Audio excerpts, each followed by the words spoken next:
Green Green by the New Christy Minstrels at number 12 on WTBC's playlist. WTBC's playlist. I always mess up on that W. Just say W or WTBC.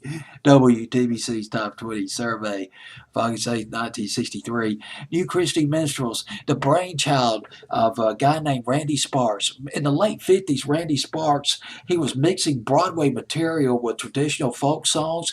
He started a trio with a fellow and his wife. It was called the Randy Sparks Trio. But Randy Sparks had bigger ambitions. He wanted to create a 10 or 14 voice band, a band that sounded really big, a big sound that still incorporated the texture of a folk trio. And you won't believe what he did. He took his trio, he combined his trio with another trio called the N Group, and he combined that with a four-man group called the Fairmont Singers. Had his 14 group members right there.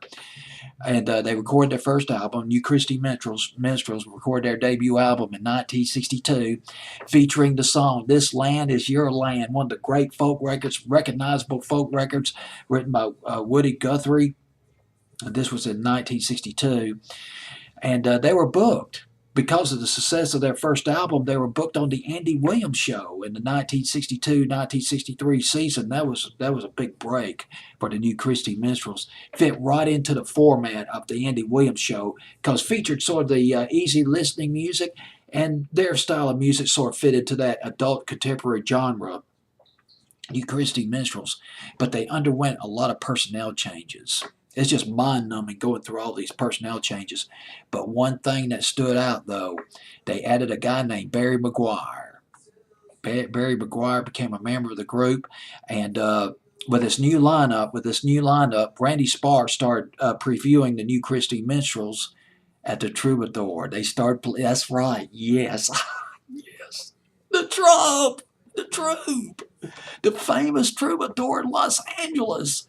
Everybody played a troupe in Los Angeles. Everybody. If you read about the history of rock and roll, you are going to come across the troupe like you never, like the Whiskey a Go-Go. There's a Whiskey a Go-Go where some of the more advanced and the harder acts performed, but then the troupe where the somewhat more laid-back acts performed there. Elton John performed there. Don McLean performed there. The Buffalo Springfield, the Eagles, Jackson Browne, Carole King. Need I go on? Cheech and Chong were discovered at the Troupe. And the Troupe, it was the place, the famous ejection in 1974. God, John Lennon looked bad when he got thrown out of the Troupe. Yes, that's right. John Lennon and Harry Nilsson were drunk. They were heckling the Smothers Brothers. They were performing that night at the Troupe when John Lennon and Harry Nilsson got thrown out. Yeah, a lot of people performed there. This was a big break. I can't tell you enough about the Troupe. The Eagles will tell you about the Troupe, believe me. But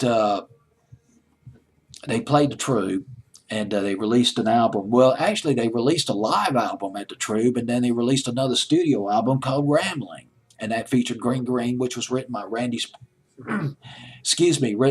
Sparks and Barry McGuire. And then, of course, Barry McGuire went solo.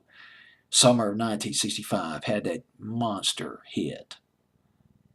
Absolutely, well, the eve of destruction. Summer of 65, Barry McGuire. But he sings lead on this record, the signature Barry McGuire voice on Green Green by New Christy Minstrels at number 12 on WTBC survey of August 8th, 1963.